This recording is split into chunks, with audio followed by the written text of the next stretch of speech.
Sir നമസ്കാരം. Sir, നമ്മുടെ ഈ SDPI വോട്ടുകൾ പരസ്യമായ പിന്തുണ നമ്മുടെ അറിയാം, നേമത്ത് ഉറപ്പിച്ചിട്ടുണ്ട്.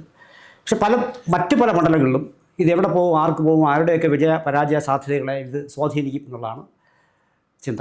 അപ്പോൾ അങ്ങനെയെങ്കിൽ നേമത്ത് എന്ത് സംഭവിക്കും, കാസർഗോഡിൽ മഞ്ചേശ്വരത്ത് എന്ത് സംഭവിക്കും, പൂഞ്ഞാറിൽ എന്ത് സംഭവിക്കും, ഇങ്ങനെ പല മണ്ഡലങ്ങളും എന്താണ് എൻ്റെ ഒരു സ്വാധീനത്തിൻ്റെ?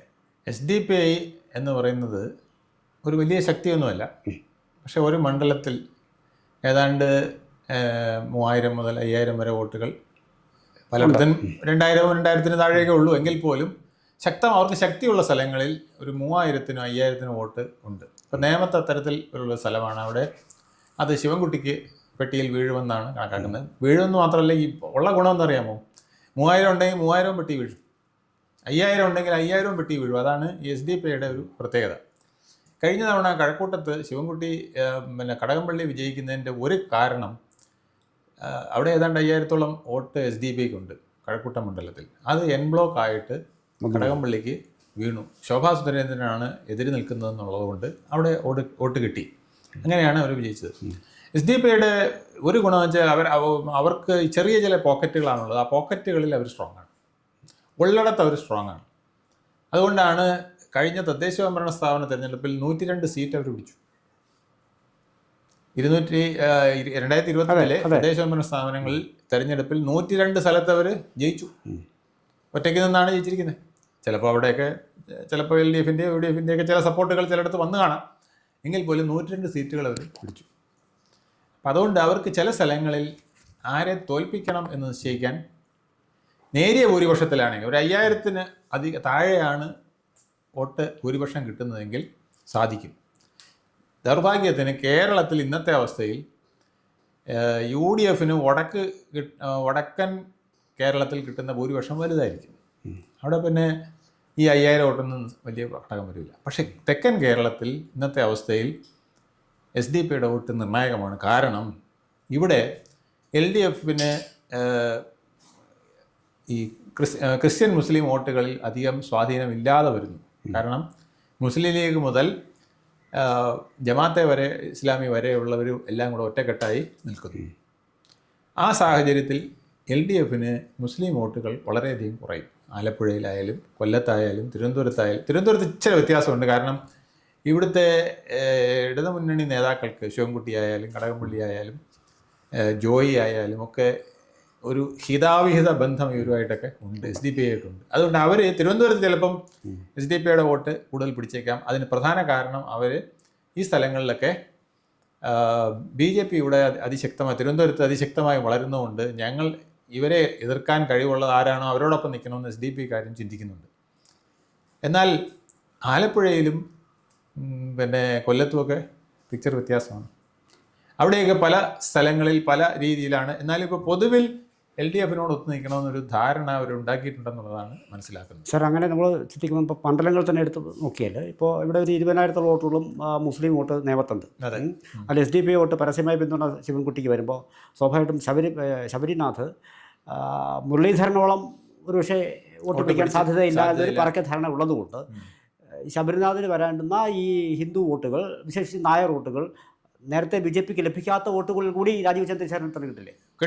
കിട്ടും എന്ന് മാത്രമല്ല, ശിവൻകുട്ടിക്ക് നിഷ്പക്ഷരായ മതേതര വിശ്വാസികളായ കുറേ ഹിന്ദു വോട്ടുകൾ കിട്ടിയിരുന്നതിൽ ചിലതും പോകാൻ SDPI അങ്ങനെ വർഗീയത കളിക്കുകയാണെങ്കിൽ ഞങ്ങളും ഇപ്പം BJPക്ക് വോട്ട് ചെയ്തേക്കാം എന്ന് വിചാരിക്കുന്ന ഒരു അവസ്ഥയും വന്നേക്കാം. അങ്ങനെയാണെങ്കിലും അത് ശിവൻകുട്ടിക്ക് നല്ലതല്ല. ഇതേ പ്രശ്നം കഴക്കൂട്ടത്ത് പഴയ കളിയല്ല ഇപ്പോൾ എന്നുള്ളത് കൊണ്ട് കടകംപള്ളിക്കും ബാധിക്കുന്നതാണ്. കാരണം അവിടെ മുരളീധരൻ മത്സരിക്കുന്ന ആൾ വളരെ തന്ത്രപൂർവ്വം നിൽക്കുന്ന ആളാണ്. അദ്ദേഹം ഈഴവ നായർ വോട്ടുകളിൽ നന്നായി കൈവയ്ക്കും എന്നുള്ളത് ഉറപ്പാണ്. ഇതിന് പുറമെ ഈ SDPI എന്നുള്ളൊരു പിന്തുണ എന്ന് പറഞ്ഞ് ഒരു പക്ഷേ ചിലപ്പം കൂടുതൽ വോട്ടുകൾ അദ്ദേഹം കടകംപള്ളിക്ക് കഴിഞ്ഞ തവണ വീണതിൽ നിന്ന് കുറേ എണ്ണം പിടിച്ചേക്കാം. അത് ക്ഷേത്രങ്ങളെയൊക്കെ ചുറ്റിപ്പറ്റി കുറേ വോട്ട് കടകംപള്ളിക്ക് കിട്ടാറുണ്ട് എല്ലാ വർഷവും. അത് കഴക്കൂട്ടം മണ്ഡലത്തിൻ്റെ ഒരു പ്രത്യേകതയാണ്. അതൊക്കെ ചിലപ്പോൾ ഇത്തവണ തിരിഞ്ഞ് മുരളീധരന് കിട്ടിക്കൂടായില്ല. അതുപോലെ തന്നെ വേറൊരു വിഭാഗം, അതായത് കഴിഞ്ഞ തവണ പിന്നെ നമ്മുടെ SS ലാലിന് കിട്ടിയ കോൺഗ്രസിൻ്റെ സ്ഥാനാർത്ഥി SS ലാലിന് കിട്ടിയ വോട്ടിൽ കുറേ മുസ്ലിം ക്രിസ്ത്യൻ വോട്ടുകൾ ഇദ്ദേഹം ജയിക്കില്ല എന്ന് പറഞ്ഞുകൊണ്ട് കടകംപള്ളിക്ക് കിട്ടി. ഓക്കെ, അത് ശോഭാ സുരേന്ദ്രനെ തോൽപ്പിക്കണമെന്നുള്ള ആഗ്രഹത്തോടു കൂടി കൊടുത്തതാണ്. പക്ഷേ ഇത്തവണ അത് വരാൻ വഴിയില്ല. ഈ മുസ്ലിം ക്രിസ്ത്യൻ വോട്ടുകളിൽ ഭൂരിഭാഗവും ഒരുപക്ഷെ ഇപ്പോൾ അവിടെ നിൽക്കുന്ന ശരത്ചന്ദ്ര പ്രസാദിന് കിട്ടാം. അപ്പോൾ ആ വിധത്തിൽ ഒരു സംവിധാനം അവിടെ വന്നിട്ടുണ്ട്. അപ്പോൾ SDP-യുടെ 2000, 3000, 5000 വോട്ടുകൾ ചിലപ്പോൾ ഇവർക്ക് ഗുണത്തേക്കാളേറെ LDF-ന് ദോഷവും ഒന്നുകൂടായില്ല. സാർ, ഇനി നമ്മൾ ഈ പിന്നെ മഞ്ചേശ്വരത്തേക്കും കാസർഗോഡേക്കും പൂഞ്ഞാറിലേക്കും ഒക്കെ വന്നു കഴിഞ്ഞാൽ, പൂഞ്ഞാറിൽ തീർച്ചയായിട്ടും SDP-യുടെ വോട്ട് NDA-ക്ക് കിട്ടില്ല, പിന്നെ UDF-നും അധികം കിട്ടില്ല. പിന്നെ അത് LDF-ന് പോകുമോ, അല്ല സോറി, അതോടെ വിജയിക്കുന്നത് ആരാണെന്ന് നോക്കി LDF-നും UDF-നും ഉള്ള സാധ്യത നോക്കി മിക്കവാറും പോൾ ചെയ്യാനാണ് സാധ്യത. രണ്ടാമത് വരാൻ സാധ്യതയുള്ളത് UDF ആണെങ്കിൽ UDF-നായിരിക്കും ഇത് കൂടുതൽ പോവുക. അതായത് നമ്മുടെ PC ജോർജ് കഴിഞ്ഞ തവണ പിടിച്ച ആ വോട്ടിൽ തവണ ഒന്നും കിട്ടില്ല, അത് കിട്ടില്ല. അപ്പോൾ കഴിഞ്ഞ തവണ 40+ ആണ്. അല്ലാതെ മുസ്ലിം കമ്മ്യൂണിറ്റി മൊത്തത്തിൽ കഴിഞ്ഞ തവണ കുറേ മുസ്ലിങ്ങൾ PC ജോർജിന് വോട്ട് ചെയ്തിരുന്നു. അല്ല, അത് വളരെ അല്ല, കുറവെന്ന് അങ്ങനെ പറയാൻ പറ്റില്ല. ഒരു വിഭാഗം വോട്ട് ചെയ്തിരുന്നു. ഇപ്പം പ്രചരണമൊക്കെ നടന്നെങ്കിലും ഇദ്ദേഹമാണല്ലോ ഈ പൂഞ്ഞാറാക്കിയെന്നൊക്കെ പറഞ്ഞിട്ട് കുറേ പേര് വോട്ട് ചെയ്തത്. അത് ഇൻഡിപെൻഡൻ്റ് ആയിട്ട് നിന്നുകൊണ്ടാണ്. പക്ഷേ NDA കാൻഡിഡേറ്റ് ആയിട്ട് വരുമ്പോൾ ഈ അദ്ദേഹം പിടിച്ച 40,000 ചിലവനും കിട്ടണമെന്നില്ല, അതിൽ ഒന്നും കുറവ് വരാം. പക്ഷേ NDA-യുടെ വോട്ടും കൂടെ മിക്സ് ചെയ്യുമ്പോൾ ചിലപ്പോൾ അദ്ദേഹം മുന്നോട്ട് വരാം എന്നുള്ളതാണ്. അല്ല, അപ്പോൾ ഞാൻ ചോദിക്കുന്നത്, ഈ അദ്ദേഹം കഴിഞ്ഞ തവണ പിടിക്കുന്ന വോട്ടുകൾ പിടിക്കുകയും ഇപ്പോൾ LDF-ന് ആണ് ഈ മുസ്ലിം വോട്ടുകൾ ഒരുമിച്ച് വന്ന് വീഴുകയും ചെയ്തു കഴിഞ്ഞാൽ, അല്ല അങ്ങനെ വീഴില്ല സാർ. അവിടെ അതായത് ഇപ്പോൾ PC ജോർജിന് NDA സ്ഥാനാർത്ഥി, പ്രത്യേകിച്ച് BJP സ്ഥാനാർത്ഥി താമര ചിഹ്നത്തിൽ മത്സരിക്കുന്നത് കൊണ്ട് അവിടെ LDF-ന് മാത്രമായിട്ട് മുസ്ലിം വോട്ടുകൾ പോവില്ല. അത് കോൺഗ്രസ് 2ാം സ്ഥാനത്ത് വരുമെന്നുണ്ടെങ്കിൽ കോൺഗ്രസിലേക്കും പോകാൻ ചാൻസ് ഉണ്ട്. കാരണം ആൾക്കാർ വളരെ ഇപ്പോൾ SDP-യുടെ വോട്ട് കിട്ടും. SDP മാത്രമല്ലല്ലോ അവിടെ ഉള്ളത്, SDP കൂടുതലാണ്. ഞാൻ എൻ്റെ ചോദ്യം എന്ന് പറയുന്നത് വിജയപരാജയങ്ങളെ, അതായത് PC ജോർജിനാണോ സാധ്യത, തൊട്ടടുത്ത് മറ്റൊരാൾക്കാണ് സാധ്യത എന്നുള്ളതാണ് ആൾക്കാർ നോക്കുന്നത്. അതെ, PC ജോർജ് ജയിക്കാതിരിക്കാനുള്ള രീതിയിലേക്ക് സാർ പറയുന്നത് ആ ഭാഗത്തേക്ക് വോട്ട് കൊടുക്കും എന്നുള്ളതാണ്. വോട്ട് കൊടുക്കും. ആ ഒരു മാറ്റം വരും. പക്ഷേ അതിനെ കവർ ചെയ്യാൻ PC ജോർജിന് ഹിന്ദു വോട്ടുകൾ സമാഹരിക്കാൻ കഴിയുമോ ഇല്ലേ എന്നുള്ളതാണ്. പിന്നെ UDF സ്ഥാനാർത്ഥിയിൽ നിന്ന് പിടിക്കാൻ പറ്റുമല്ലോ, അതാണ് അവിടുത്തെ ചോദ്യം.